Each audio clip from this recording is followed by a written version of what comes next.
Madi gamitan tayo ti shackle ano mas maprotektahan na di belt. So yung ganito po, mali po ito. Iwasan po natin ito kasi masisira po yung belt dyan. Ang proper po niyan is gagamitan ng shackle. Ipakita ko po sa inyo. Kaya pag medyo lagi po kayong nagbubuhat ng mga kagamitan, mag-i-invest po kayo nito. Malaking bagay po ito.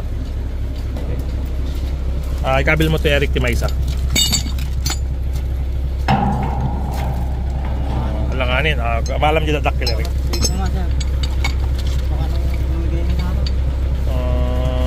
Hindi, ganito na lang. Total, naka-welding ba ito eh? Aha, okay. So tama si JR. Medyo alanganin to. So ngayon, papasok tayo sa no choice. Ay, Eric, kita man natin. Pero overkill na to. Ito, Eric. Nakalato yung takil. Yan. So at least magamit po natin yung mga tamang tools. Sabi nga nila, use the right tool for the right job. Iwas disgrasya, iwas sira. Yan. Okay. Nakalato yung pat Eric.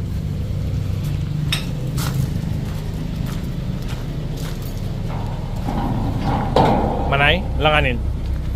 Medyo alanganin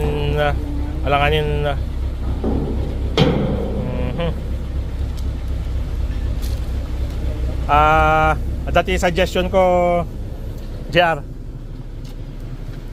manuha didakil mo nga belt ay nadidakil mo nga belt ay 9 meters nga belt kaya na nga ikwam langin iarakop mo langin.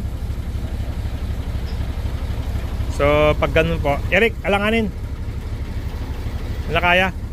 So maganda po palagyan ito ng lifting kanya.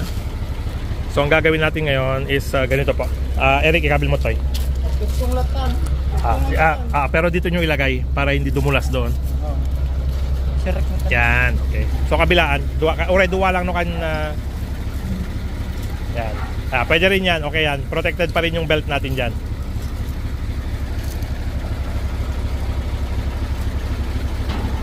Up. Eric, amoy babaton, alamatan ni. Up, mati, alamatan. Kabil mo ata may isa to yan. Kabil mo to, nagati may isa. Atat, yan. Yes.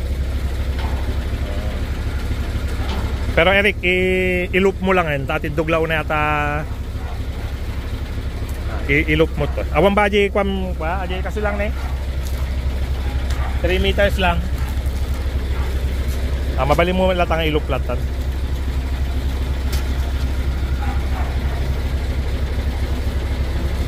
Yan. Yan, ito mo kini Mambert tata. Okay. Mambert, pababayan ti kapta no tanga mapersa ata cover.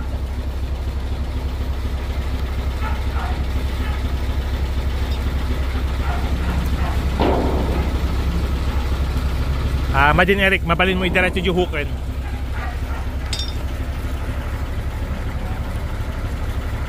Okay, so sa paglilift po medyo mag-iingat po tayo kasi dito maraming nagkakamali and delikado po itong trabaho na to kasi anytime pwedeng bumigay yung tali, pwedeng bumigay yung kinakapitan. So exercise extreme caution pagdating po sa lifting activities. Sa construction ito po yung isa sa mga maraming aksidente pag hindi po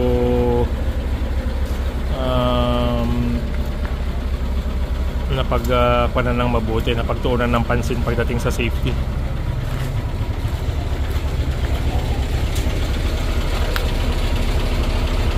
Anong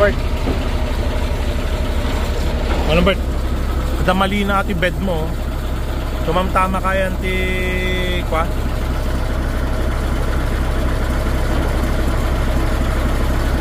Kita? Yan. Mali oh.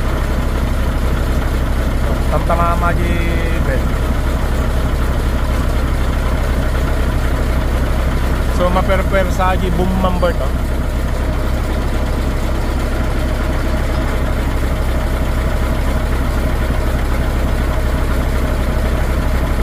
Hop.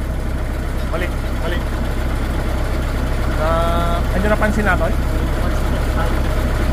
Ibig sabihin kwa number team masadagla permi ate kwa. Ate bed 20 boom dapat aja matabasan niya kasi number i-sublim.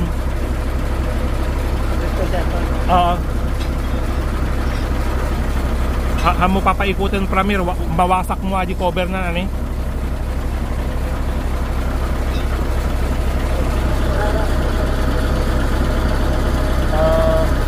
Sige ma'am Bart, total lipas hamon to may ikot madamdaman. Gamin taba ama yun, no? So mali ating posisyonan. Gamin tapno may transfer mo ata, hindi ka bangin lagi ikotin. Ma'am Bart,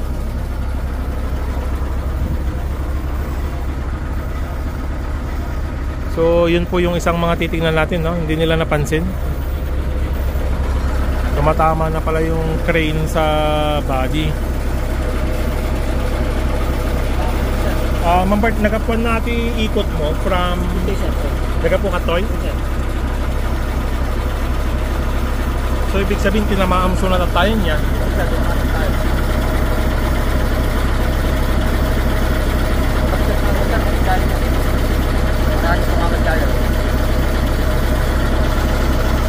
Aha.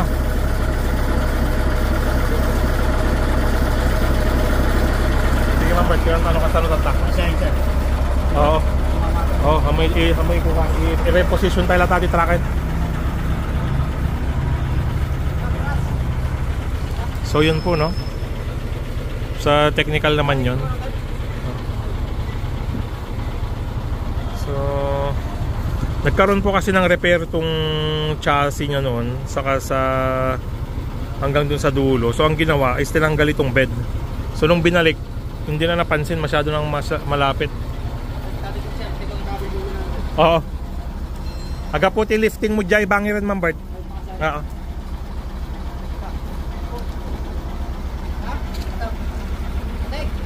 Chair pakikat.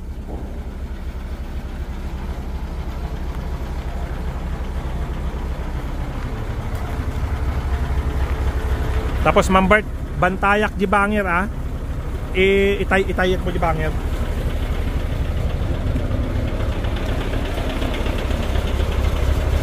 Magkaiba po kasi yung design ng other side. Katulad po nito, wala po yung nakabukol na yun.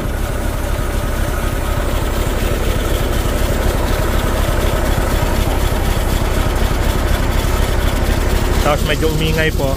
Ibig sabihin may leak po yung tambutso nito. Ayun po, kaya maingay. Yan po, nasira na yung kanya. Sumisingaw na po siya rito. Wala na rin isang tornilyo. So kailangan maayos po ito. Ito po ang isang challenge ng equipment. Kailangan babantayan po natin lagi.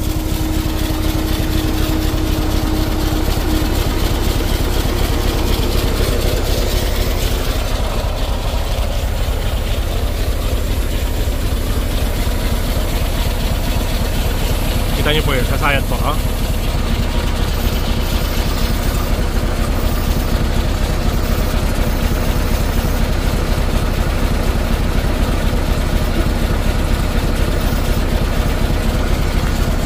Yan ma'am Bart, sakal tama na.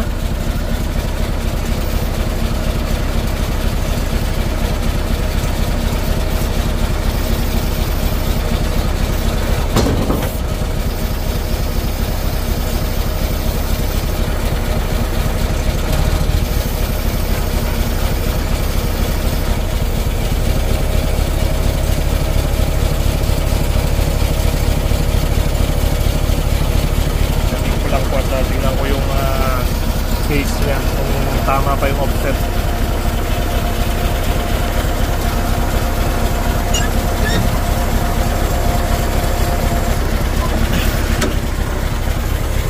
Bart, umulyak ah.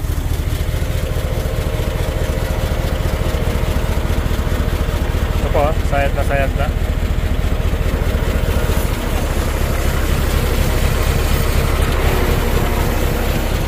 Ma'am Bart, pakininayad mo man nga ikwan, nga isublit to kinyak no, kita man no tumama.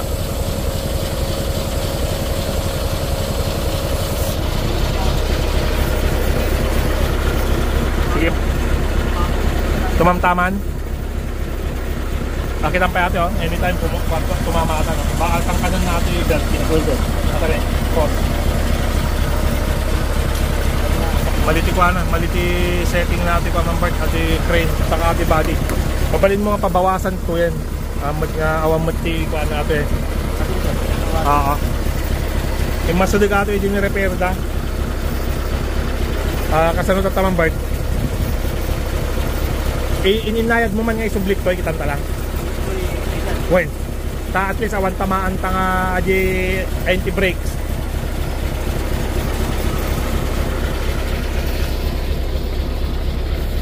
Ma'am Bart, sinyasan ka ah. Alalay lang. Si alalayam latan Ma'am Bart, no choice tan.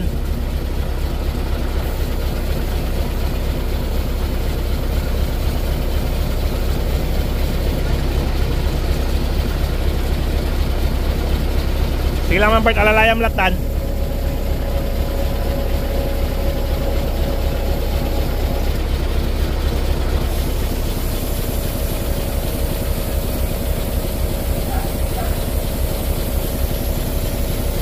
Naka-fix na po kasi itong paano to. So wala na tayong magagawa rin. So yung kinakayod na niya.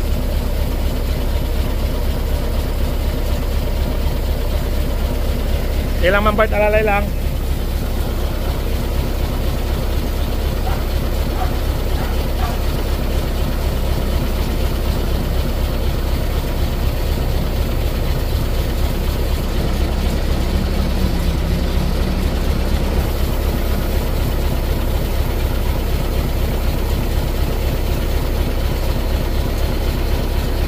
Kailangan part clearan.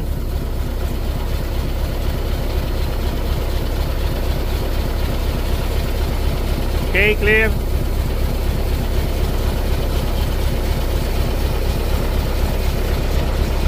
Ma'am Bart, maganda dapat kita kinyam. Kita ang pad-actuator na tinamaan, no?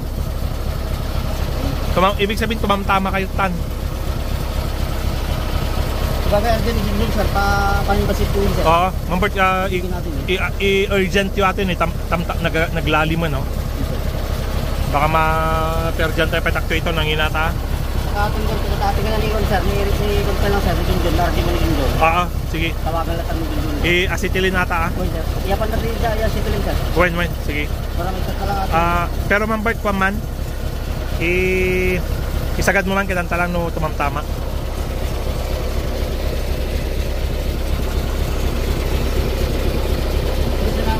Sige lang.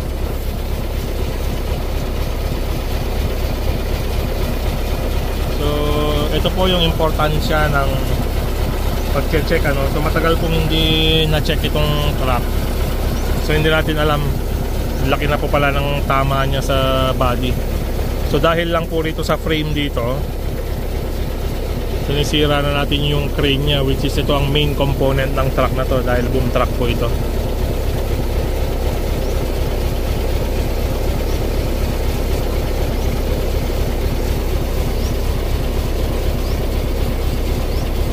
Tapos Ma'am Bart, inayad mo nga nga ito manong.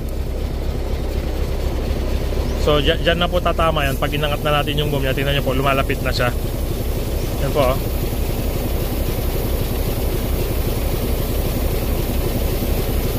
So for how many years or months po nagkakainan na silang dalawa.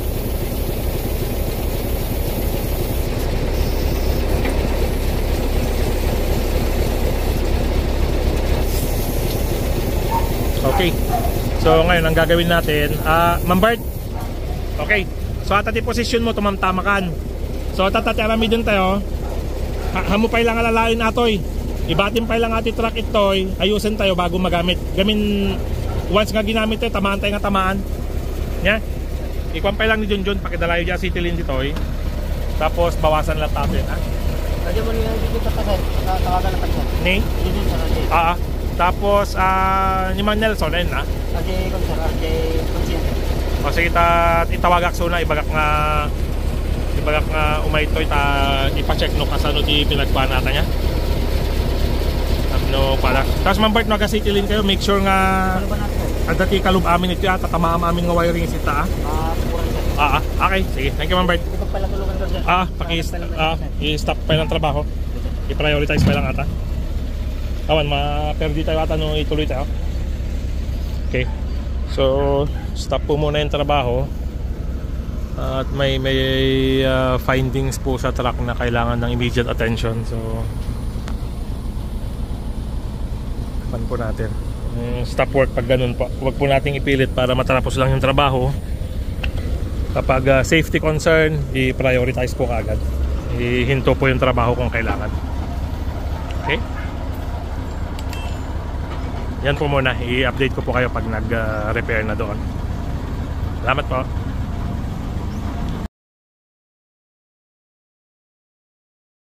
Okay. So, hindi ko po napansin nung binibideo natin ino-operate na yon na pindot sa hyperlapse. So, nasira po yung video.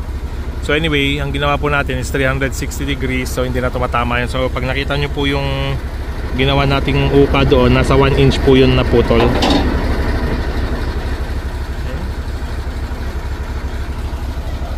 So, nagpapalit po tayo ng 4 na gulong sa harap na bago. Okay.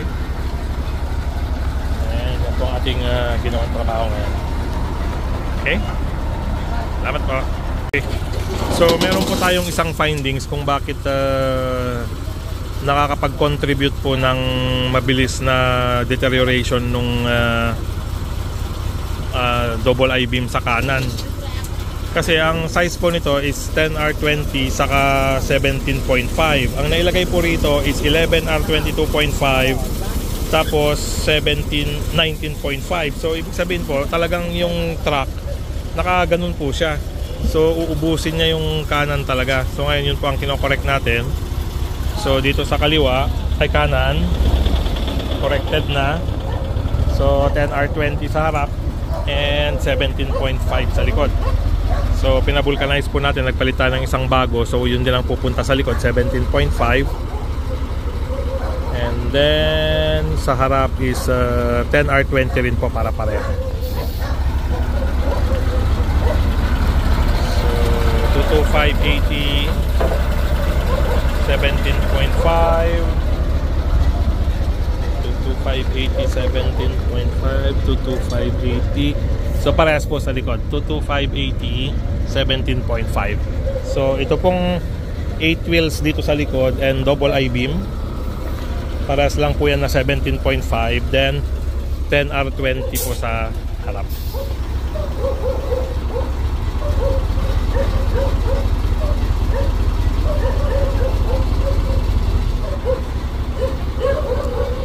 Okay. So ang challenge po ng pagme-maintain ng equipment, lalo pag dumadami na sila, talagang kailangan po natin ng continuous monitoring. Talagang madali pong mag-procure ng gamit, lalo na kung meron ng budget. Pero ang pinakamalaking challenge po niyan is pag-maintain. Yan po. Lalo po yung ganitong mga specialized trucks na double I-beam. So ibig sabihin, 4 po ang gumagalaw kada galaw sa manibela. So habang 4, dumadami po yung moving parts. So habang dumadami yung moving parts, mas dumadami yung mga accelerated wear sa pyesa. So meron nagkakaroon ng actuator na sarili yung second row. Then yung mga kingpin nagkakaroon ng sariling yung nagtutulak po para mag left and right. So, pero napakaganda po silang gamit, napakarami pong magagawa. Kaya lang talagang aalagaan po natin sila. And ang pag-alaga po ng equipment hindi po biro pagdating sa maintenance cost. Talagang medyo mataas po.